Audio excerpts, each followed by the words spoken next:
Hello and welcome to Campus Mortgage, the mortgage industry's leading provider of underwriting, processing, quality control, servicing, and closing training.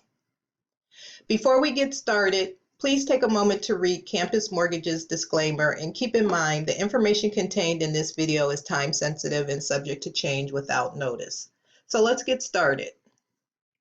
Today we will be discussing part 3 of a 3-part video series which covers Freddie Mac commission income updates.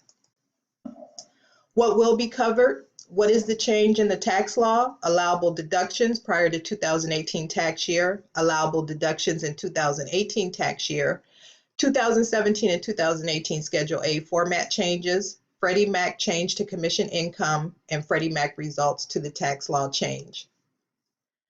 What is the change in the tax law? You can no longer claim certain miscellaneous itemized deductions that are subject to the 2% of adjusted gross income limitation, including unreimbursed employee expenses, which were expenses documented on Schedule A, Form 1040 and/or 2106 employee business expenses. For additional information on these changes, you can see irs.gov, publication 529. Prior to 2018 tax year, allowable deductions included safety equipment, uniforms, protective clothing, physical exams required by an employer, dues to professional organizations and Chamber of Commerce, subscriptions to professional journals, fees to employment agencies, and other costs to look for a new job in your present occupation, certain business use of part of your home, and certain education expenses.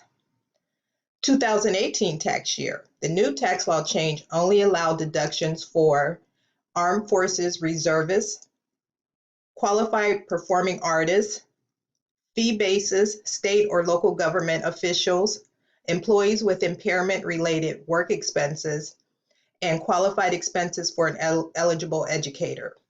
Again, for more information about each of these expenses, see IRS publication 529. Here we have a Schedule A from 2017. Previous to 2018 tax year, line 21 of the Schedule A was for an employee deducting ordinary and necessary expenses attributed to their job, which included unreimbursed employee expenses. Freddie Mac required 2 years' most recent tax returns for a commissioned employee if you, as the underwriter, determined the borrower had more than 25% of commission income. Then the calculation of the unreimbursed employee expenses were included and reduced the borrower's total qualifying income. If you remember the prior slide, we talked about qualifying allowable expenses, which were like safety equipment, protective clothing, physical exams, dues to professional organizations. Those were expenses that were allowed prior to 2018 and would show on line 21 of the Schedule A.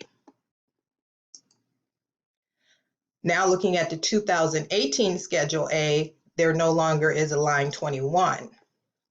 The new tax laws, as discussed in the prior slide, has suspended certain miscellaneous expenses, and the 2018 Schedule A no longer includes a line for unreimbursed employee expenses.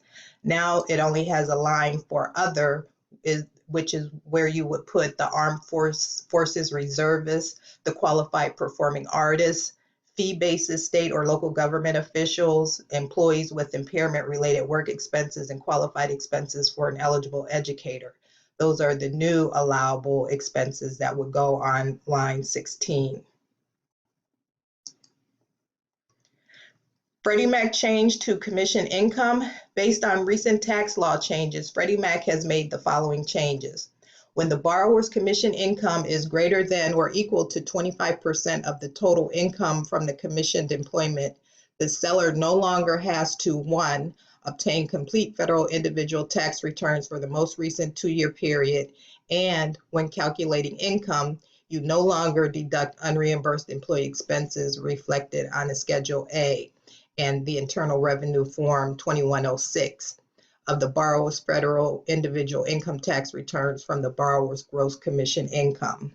Since miscellaneous expenses are no longer allowed and unreimbursed employee expenses of commissioned employees will no longer be documented on federal individual tax returns, Freddie Mac has changed the requirements for commission income.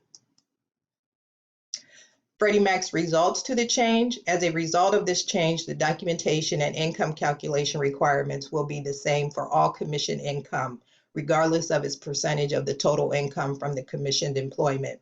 Basically, a commissioned employee with unreimbursed employee expenses will no longer be required to provide their most recent 2-year tax returns, and their monthly income will not be reduced as a result of the unreimbursed employee expenses. That concludes part 3 of this 3-part video series. For more tips, videos, and for a full list of courses offered by Campus Mortgage, please visit our website at www.campusmortgage.org. Thank you, and as always, make it a great day.